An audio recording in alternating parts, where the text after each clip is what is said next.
올 2024년도 한 해 동안 여러분들께서 나는 올해 이런 일들 저런 일들을 할 것이다, 또 이렇게 저렇게 행하는 삶을 살 것이다 라고 하는 그런 어떤 계획들을 세우셨습니까?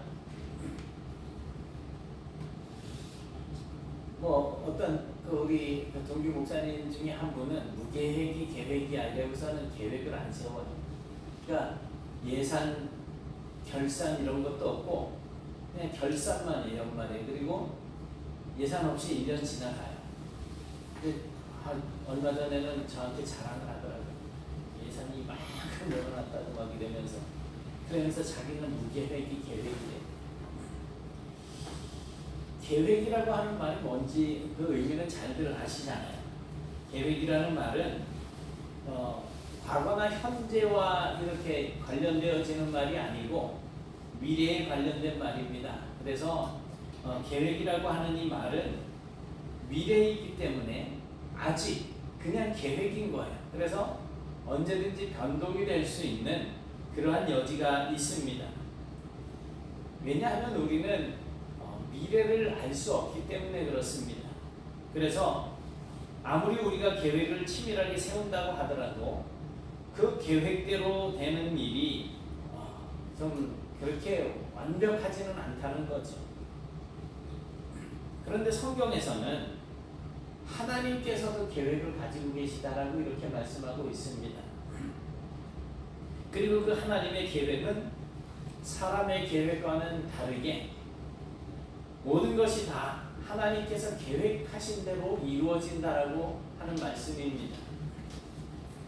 하나님께서 이스라엘 백성을 출애굽시키시고 가나안 땅으로 이끌어 들이시는 그 계획 속에는 이스라엘 백성들, 그러니까 그 백성들 자기들 스스로의 계획이 아니고 하나님의 계획과 하나님의 시간표대로 따르기를 원하는 그러한 의도가 담겨 있었습니다. 그러니까 하나님께서 세우신 계획과 하나님께서 짜놓으신 시간표에 이제 그대로 맞춰서 움직이기를 원하신다는 것입니다. 이것은 오늘날 우리의 삶에도 계속되고 있습니다. 하나님께서는 우리를 이제 작년 2023년도에서 빠져나오게 하시고 2024년 새해 새 시간 속으로 들어가게 하셨습니다. 이 시간들 속에서 우리는 여러 가지 상황들을 만나게 될 것입니다. 용구 언제 저녁이야? 다음 달? 어제 간 것 같은데 다음 달에 저녁이. 그날이 올까? 왜? 그래 있으면은 말년 병장들은 항상 그 약 올리는 말이 그거잖아요. 그날이 오기는 올까 이런다는 거죠. 근데 거꾸로 매달아놔도 시간은 국방부 시계는 간다. 또 이런 말도 있고요. 그 제대하고 나면 어떤 계획을 가지고 있어요? 아직 없어요? 저렇게 무계획이 계획인 거 이제. 뭐 전역하면 나는 뭘 할 거야 막 이러는 사람들도 있어요. 그래서 군대에 있으면서 공부도 엄청 열심히 하고 시험 준비 다 하고 군대에 있으면서 자격증도 따가지고 오고 그러는 사람들이 있는데 정작 전역하고 나면 그런 것들하고 상관없는 삶을 사는 경우들이 참 많죠. 그런데 그런 상황들을 통해서 하나님께서 우리에게 원하시는 것은 다른 게 아니고 우리가 나의 계획에 충실하는 것이 아니라 오히려 그런 상황들을 통해서 하나님의 뜻, 하나님의 계획을 발견하고 그 하나님의 계획을 따르면서 살기를 원한다라고 하시는 그 하나님의 의도가 이제 우리에게 새로운 이 한 해로 들어가게 하고 이스라엘 백성들에 의하면 새로운 땅, 아름다운 땅 가나안으로 그렇게 들어가게 하신다는 것. 미국의 캐롤라이나에 있었던 한 연합 집회 마지막 날에 이제 수련의 기간 동안에 은혜를 받은 사람들이 한 명씩 나와서 간증을 하는 시간이 있었습니다. 이때 한 여인이 강단에 나와서 자신의 서명이 적힌 이 종이 쪽지를 하나 가지고 나와가지고 높이 들면서 이렇게 말을 합니다. 저는 하나님의 뜻이 무엇인지 아직 잘 알지 못합니다. 그러나 그 뜻이 무엇이든지 간에 나는 무조건 따르겠다라고 하는 의미로 이 서약서를 가지고 나왔습니다. 이 빈칸을 하나님께서 어떻게 채우시든지 간에 나는 그대로 따르겠습니다. 이런 이제 간증을 하게 됩니다. 여러분, 올 한 해 동안에 저와 여러분을 향한 하나님의 계획이 무엇인지 혹시 생각해 보셨습니까? 내가 하나님의 계획에 맞추는 삶을 살려고 하면 계획을 알아야 되잖아요. 그러니 그 하나님의 계획이 무엇인지, 그리고 그 하나님의 계획에 내가 어떻게 따라야 되겠다라고 혹시 생각해 보셨습니까? 하나님의 계획은 우리의 삶 속에, 우리의 생활 속에 숨겨져 있어요. 감추어져 있어요. 사람들은 그 위대하신 계획을 왜 우리에게 알려주시지 않고 감추어 놓았을까라고 하는 생각을 할 수도 있을 것입니다. 이게 뭐예요? 도토리, 헤이야, 이게 도토리라는 거야. 도토리 하면 생각나는 게 뭐가 있어요? 네? 크게 다람쥐, 그렇지. 다람쥐 생각하는 분들이 있어요. 막 볼 이만큼 막 tig도, 묵, 그렇죠. 묵을 막 써놓고 배탈이 나면 어떻게 되는 거예요? 묵이여 잘 거라 이러고 그냥 화장실 가는 거잖아요. 그러니까 보통 이런 이제 도토리를 놓고 보면 뭐 묵을 생각하는 분들도 있고 또 우리 태호처럼 다람쥐를 생각하는 그런 분들도 있습니다. 그런데 이 도토리 안에 정말 키가 커다란 나무로 자랄 수 있는 생명이 있다라고 하는 생각을 잘 하지는 않잖아요. 서문교회 가면 도토리 나무가 큰 게 막 한 대여섯 그루가 이렇게 있는데 그 밑에 가면 도토리가 진짜 엄청 떨어져 있어요. 원사님들은 수시로 그걸 들고 가서 뭐 이제 갈아가지고서 묵을 쓰신다고 그러더라고요. 근데 요만한 도토리 하나에 그런 큰 나무로 자랄 수 있는 생명이 들었다는 거예요. 감추어져 있다는 거죠. 그런가 하면 라이너 마리아 릴케라고 하는 시인은 장미가시에 찔리고 나서 죽음을 맞이하게 되잖아요. 그 위험한 가시를 몸에 달고서도 아름다운 장미꽃을 피우는 이 장미를 한번 생각해 보십시오. 보통 우리는 작은 도토리에서 큰 나무가 자라나게 될 것이다라고 하는 그런 상상을 하기 어렵고, 또 가시는 장미의 성장에 그렇게 큰 도움을 줄 것이라고 생각하지도 않음에도 불구하고 오히려 보면은 야, 저 장미 가시 저거 불편하겠다 이런 생각을 할 수도 있어요. 왜냐하면 넝쿨끼리 막 이렇게 엉킬 때 서로 간에 찔릴 수도 있는 부분이잖아요. 불필요해 보이기도 합니다. 우리는 이러한 사실들에 대해서 정말 이해력을 가지고 있지 못합니다. 하지만 그것은 분명히 일어나고 있고 또한 반드시 필요한 일들입니다. 도토리가 떨어져야 도토리 나무가 나는 거고, 또 가시는 나름대로 있어야 장미겠죠. 우리는 이런 일들에 비추어 모아서 우리의 삶 속에 임하시는 그 어떤 하나님의 계획도, 우리가 비록 그 계획이 어떠한 방식으로 우리의 삶 속에서 이루어지는지는 알 수는 없을지라도 그 계획이 우리의 인생 속에 반드시 필요한 것이라고 하는 사실을 생각해 볼 수가 있습니다. 우리가 하나님의 방법에 순종하고 또 온전히 믿을 때 하나님의 계획이 우리의 삶 속에 온전히 드러나게 되는 것입니다. 도토리에서 멈추지 않고 큰 나무로 자라나서 하나의 도토리에서 그 큰 나무가 되었지만 수많은 열매를 맺게 되는 것처럼 우리 인생에 정말 하나님께서 더 좋은 문을 열어주실 그것을 기대하면서 하나님의 계획 속에 우리 자신을 맡기시기 바랍니다. 그리고 모든 것을 이루시는 하나님을 의지하는 성도가 되시길 바랍니다. 그래서 말인데요, 혹시 만약에 2024년도 이 한 해 정말 우리를 향하신 하나님의 계획도 생각해 보지 않고 또한 그 하나님의 계획에 따를 마음도 생각해 보지 않은 채 24년도를 시작하셨다면, 용구처럼 저녁하고 나서 뭐 할까요? 그랬더니 아직 계획 없는데 이랬던 것처럼 우리가 아무 생각 없이 2024년도를 시작했다고 한다면, 지금이라도 다시 한번 내 인생을 살아가는 이 한 해 동안에 내가 과연 하나님의 계획 속에 어떻게 나를 맡길까 한번 생각해 보시기 바랍니다.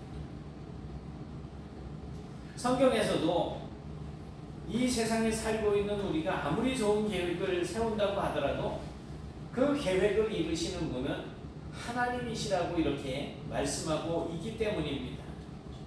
그래서 오늘은 이제 광야의 그 40년의 생활을 마치고 가나안 땅으로 들어가게 된 이스라엘 백성들을 향하여서 하나님께서 명령하시는 말씀들을 가지고 이제 2024년도 이 새해 새로운 한 해를 시작하는 저와 여러분이 배우고 익혀야 할 말씀들을 한번 찾아보도록 하겠습니다.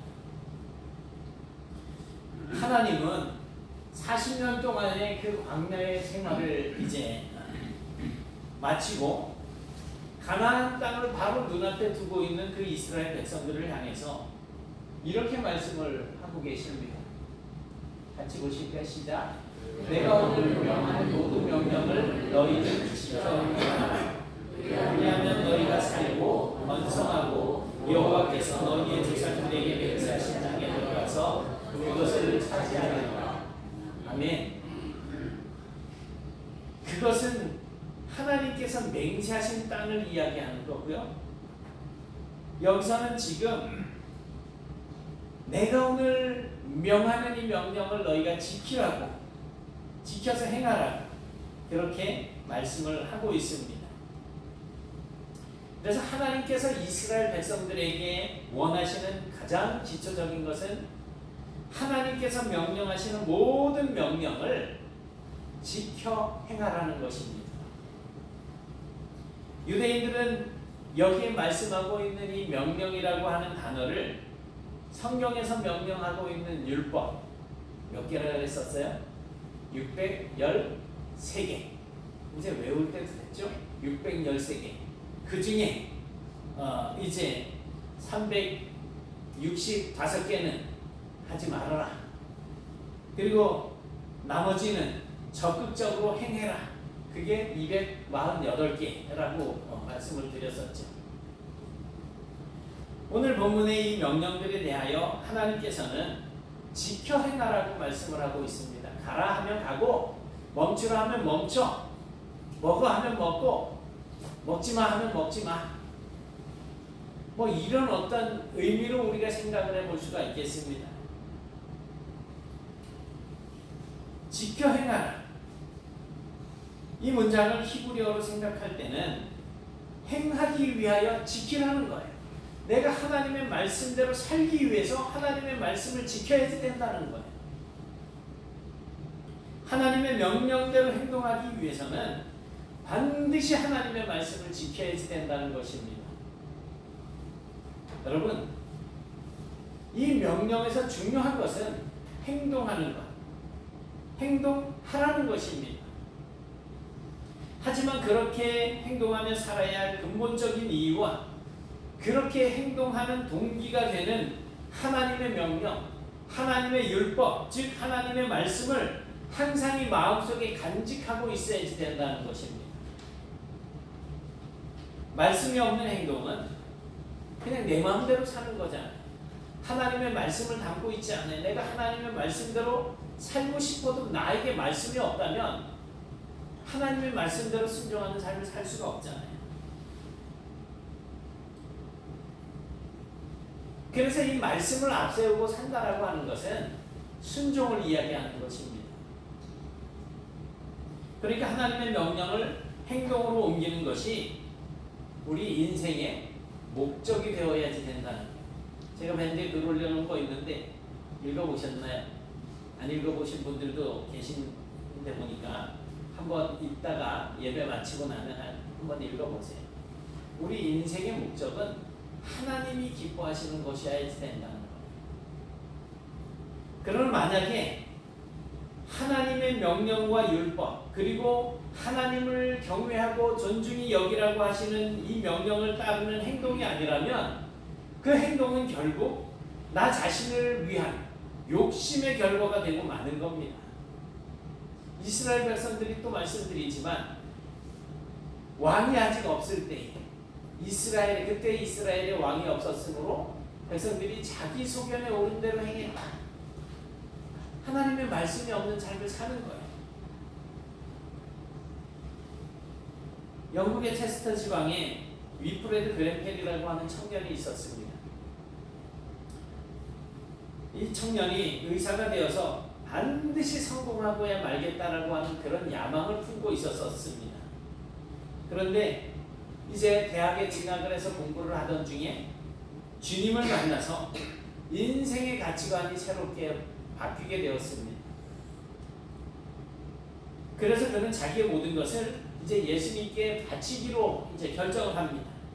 그리고 의대를 졸업한 이후에 좋은 직장, 좋은 병원에 이제 들어갈 수 있는 그 길을 마다하고 원양어선 이제 멀리 배 타고 나가가지고선 그 고기 잡는 일을 하는 그 원양어선을 타고 선원들과 함께 대서양 저 북쪽으로 이래 다니면서 가난한 나라를 돌아다니게 됩니다. 그곳에 다니면서 병을 고쳐주고 복음을 전하는 그런 삶을 살았습니다. 그는 그저 단순한 치료뿐만이 아니라 자기가 그곳에 가서 병원을 짓고 또 간호치료소를 짓고 고아원을 짓고 학교를 지었습니다. 그런 것들이 현지인들에게 굉장한 도움을 줄 만한 그런 것들이죠. 이 위프레드가 70세가 되어서 은퇴할 때쯤에 이제 그 당시에 세운 병원이 5군데였고 고아원과 학교가 각각 3개씩이나 되었다고 합니다. 혼자서 한 일을 치고는 엄청나게 많은 일을 한 거예요. 그뿐만 아니라 이제 가난한 어부들을 위한 협동조합까지도 몇 군데 세웠습니다. 이 위프레드는 그렇게 은퇴를 하고 난 이후에 그 공로를 인정을 받아서 여러 의학협회에서 상을 받게 되고 또 대학교에서 학위를 받게 됐고 나라에서 내린 자비를 받게 됩니다. 위프레드는 단지 하나님의 자녀다운 삶을 살려고 노력했을 뿐인데 내가 의사가 돼서 성공하겠다라고 하는 그 꿈을 접고 이제는 복음을 전하는 일을 하기 위해서 가난한 이웃들을 찾아다니면서 봉사하고 헌신하는 그런 삶을 살았을 뿐이지만 그저 자신의 성공과 부와 명예를 위해서 노력한 사람보다 훨씬 더 큰 영예를 얻게 되었다는 것입니다. 사랑하는 여러분, 우리도 올 한 해를 살아갈 때에 먼저 하나님의 말씀을 마음에다 새겨 놓으시고 그 말씀에 어긋나지 않게 행동하며 사는 그런 진실한 성도들이 되실 수 있기를 바랍니다. 2절 3절을 보면 하나님께서는 이스라엘 백성들로 하여금 광야를 걷게 하시고 또 여러 가지 어려운 상황들에 접하게 하셨던 그 의도에 대해서 말씀을 하고 있습니다. 같이 한번 보실까요? 시작. 하나님 여호와께서 이 30년 동안 너희의 영혼에게 그렇게 하시었으리까 이는 너를 낮추시며 너를 시험하사 내 마음이 어떠한지 그 명령을 지키는지 지키지 않는지 알게 하시니라. 너를 낮추시며 너를 주의하시며 또 너도 알지 못하며 내 조상들과 알지 못하던 만나를 내게 먹이신 것은 사람의 떡으로만 사는 것이 아니요 여호와의 입에서 나오는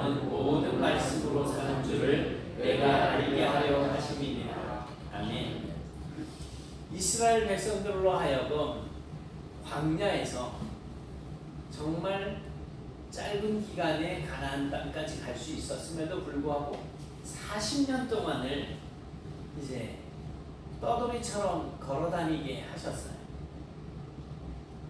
그렇게 하신 이유가 첫 번째로는 이스라엘 백성들이 교만하지 않도록 겸손하게 낮추시고 또한 그들을 시험하시기 위한 것으로서 하나님의 율법과 명령에 대해서 그들의 마음이 어떠한지, 그래서 그 명령을 지키는지 지키지 않는지 하나님께서 알려고 하셨다라고 말씀을 하고 있습니다.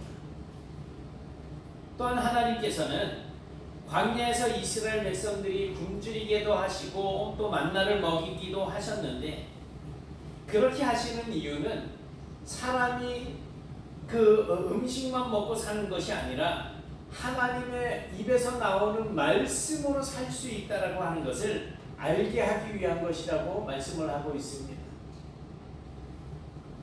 아마 하나님께서는 오늘날 저와 여러분들에게도 동일한 계획을 갖고 여러 가지 이 일들과 상황들을 경험하게 하실 것으로 생각이 됩니다. 이미 우리는 많은 경험들을 해왔어요. 하나님께서 우리가 하나님을 의지하게 하기 위해서 교만을 꺾으시는 그러한 경험을 하신 경험도 있으실 거예요. 그런가 하면 정말 여러 가지 상황 때문에 내가 하나님을 생각할 수밖에 없는 그러한 환경들에 처했을 수도 있었을 것입니다.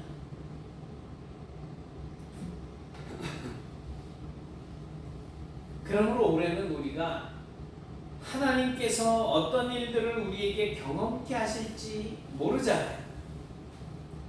그리고 어떤 경험을 하게 되든지 그것들을 통해서 과연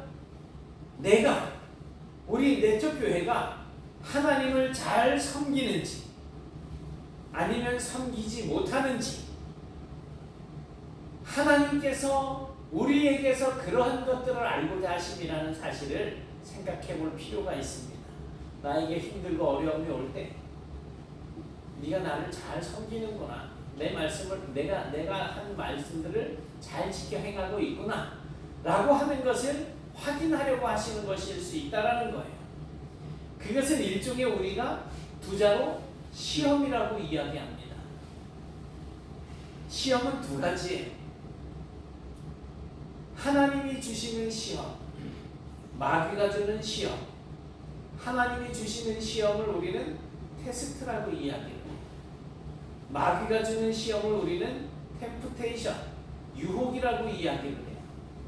하나님이 주시는 시험은 통과해야지 되는 거고, 마귀가 주는 시험은 제거해야지 되는 거예요. 우리에게 하나님께서 이러한 시험들, 우리를 테스트하고자 하실 때 우리가 정말 믿음으로 하나님을 바라보는 것이 중요합니다.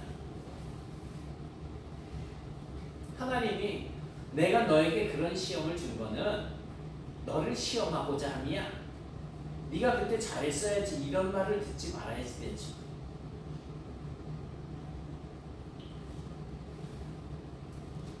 그러므로 올해 여러분들이 살아가면서 마주칠 수 있는 다양한 경험들의 다양한 상황들을 접하게 될 때에 이러한 상황을 허락하신 하나님의 의도는 무엇일까?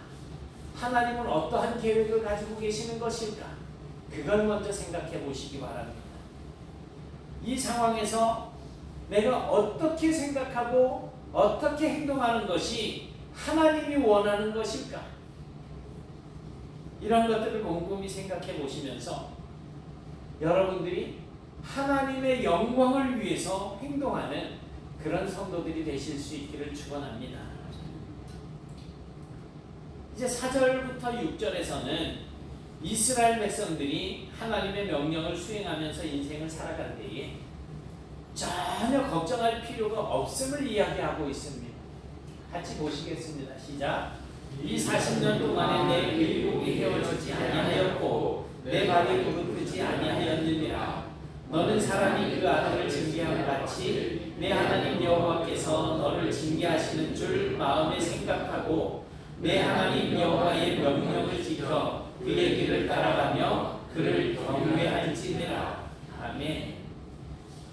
하나님께서는 이스라엘 백성들이 광야 40년 동안을 지날 때에 의복이 헤어지지 않게 했대요. 또 신발도 닳지 않게 했고 발도 부르트지 않게 했대요. 저 군대에서 운전병이었었어요. 그러니까 걸어 다닐 일이 별로 없었어요. 근데 한 번은 부대에서 뭐 30km 행군을 한다는 거예요. 이게 무슨 하늘이 무너지는 소린가 했어요. 근데 또 데리고 가는데 산길로 뭐 얼마나 걷는, 반도 안 갔는데 엄지발가락이 있는데 물집이 잡혀가지고 걷는데 쩔뚝쩔뚝하고 막 이랬었어요. 근데 이분들은 40년 동안을 광야를 그렇게 떠돌아다닌 거예요. 근데 너무나도 신기하게 40년 동안 입은 옷이 언제 뭐 옷을 만들어 입겠어요? 아마 냄새도 안 나게 하지 않으셨을까? 씻을 데가 어디 있었겠어요? 마실 물도 없는데. 그런데 의복도 헤어지지 않고 신발도 따로 떨어지지 않고 발도 부르트지 않게 하셨다는 거예요. 이렇게까지 이스라엘 백성들을 보호하시고 가르치시고 인도하신 것은 하나님께서는 이스라엘 백성들을 자기 자식처럼 생각하셨기 때문에 그렇다는 것입니다. 하나님은 마치 아버지가 자식을 보호하고 가르치고 인도하는 것처럼 그렇게 이스라엘 백성들을 대하셨던 것입니다. 하나님께서는 오늘 저와 여러분들을 향해서도 그렇게 하나님의 길을 따라가기를 원하고 계십니다. 하나님께서 이끌어 가시는 그 길, 광야의 길을 걸어간다면 오늘날 우리도 의복이 헤어지지 않고 신발이 따로 없어지지 않고 발이 부르트지 않는 그러한 인생을 사실 수가 있을 것입니다. 그래서 저와 여러분은 하나님께서 이스라엘 백성들에게 요구하셨던 6절의 말씀처럼 하나님 여호와의 명령을 지켜서 그의 길을 따라가며 그를 경외하는 삶을 살아야 하겠습니다. 그런데 우리가 경외라고 하는 단어를 들으면 분명히 하나님을 잘 섬겨야지 되는 것이라고 하는 단어로는 생각이 되어지는데 과연 어떻게 사는 것이 하나님을 경외하는 것인지 전혀 감을 잘 잡지 못할 때가 있잖아요. 경외라고 하는 것이 과연 뭘까요? 근데 성경에서 요구하고 있는 이 경외라고 하는 것은 의외로 간단할 수 있습니다. 왜냐하면 본문에서 경외라고 하는 이 단어는 히브리어로 여기 이렇게 괄호 안에 하는 거 야레라고 읽어요. 재미있는 것은 이 말이 우리가 율법이라고 하는 말, 토라라고 하는 단어를 들어보셨을 것인데 토라라고 하는 말과 야레라고 하는 말이 그 말의 뿌리가 같다는 거예요. 같은 뿌리에서 파생되어져 나온 말이에요.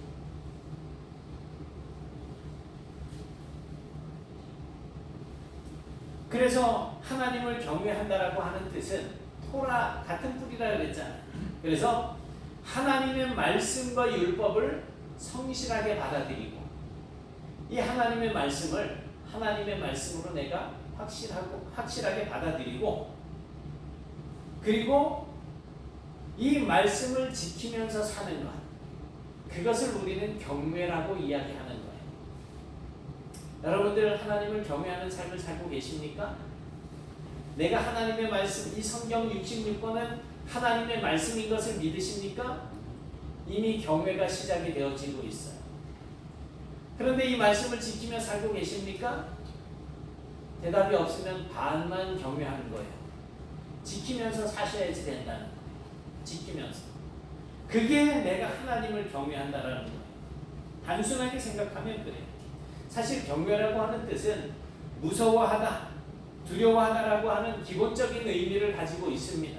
그래서 하나님을 경외한다라는 것은 불꽃 같은 두 눈으로 우리를 지켜보시는 하나님 앞에서 두려운 마음으로 하나님 앞에 순종하는 것, 그것을 말하는 뜻이기도 해요.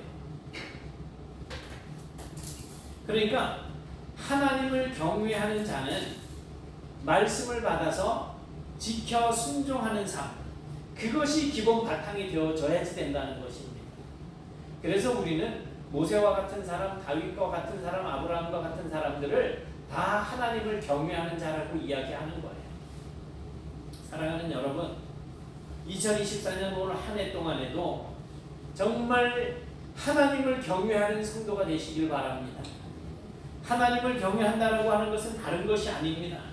하나님의 말씀과 율법을 인정하고 그 말씀과 율법을 받아들이고 하나님의 말씀으로 받아들이고 성실하게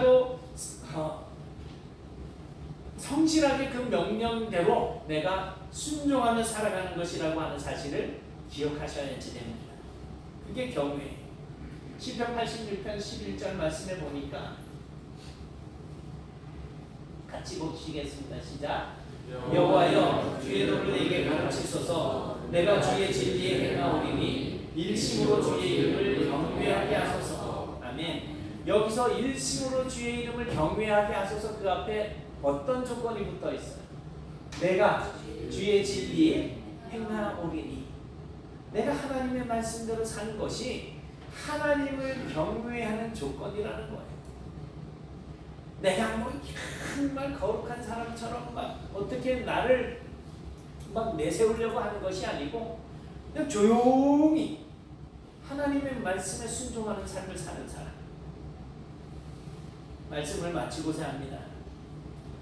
하나님께서 여러분 앞에 펼쳐주신 이 2024년도 이제 앞으로 약 11.5개월, 벌써 이제 14일이니까 한 달의 반이 이제 지나가고 있는 거.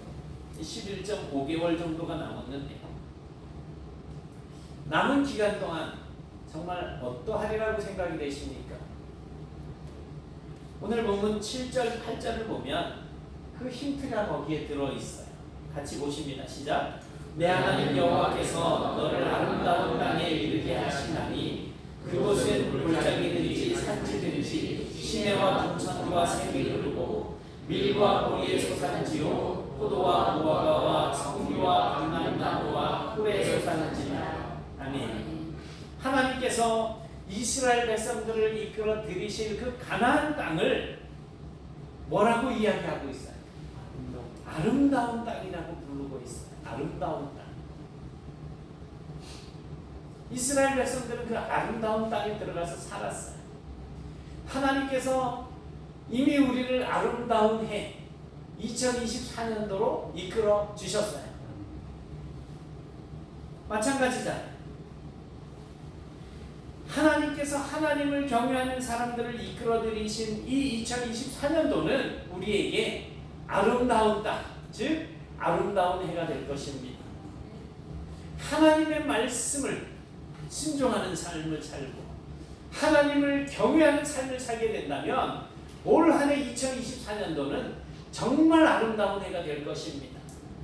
다만 하나님의 말씀을 듣고 그 명령을 지키는 자들에게 있어서의 2024년도는 여태까지 살아온 어느 해보다 더 풍성한 한 해가 될 것이고, 올해는 우리가 어디를 가든지 어떤 일을 하든지 골짜기든지 산이든 정말 가는 곳에 시내와 분천과 샘이 흐를 것이고, 어디를 가든지 어떤 일을 하든 밀과 보리와 포도와 또 무화과와 석류와 감람과 꿀이 풍부했던 것처럼 우리 인생에도 그러한 것들이 풍부한 것들로 하나님께서 채워주실 것이라는 것입니다. 그러니 먹을 것, 입을 것, 마실 것 염려하지 말고 우리의 생각과 행실을 하나님의 영광을 위해서 초점을 맞추시면 이 모든 것들은 그냥 보너스로 따라오게 될 줄 믿습니다. 이것을 믿으시고 2024년도에는 오로지 말씀 안에서 하나님을 경외하시고 또 하나님을 떠나지 않는 그런 우리가 되실 수 있기를 주님의 이름으로 축원합니다. 사랑의 하나님, 고맙습니다.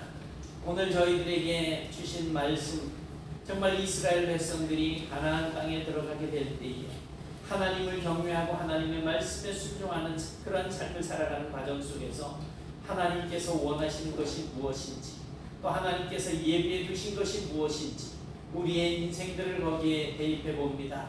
하나님, 저희들이 정말 하나님께서 말씀에 약속하신 이러한 모든 것들이 우리의 인생에서 하나님의 은혜로 말미암아 누려지는 삶을 살 수 있기를 원합니다.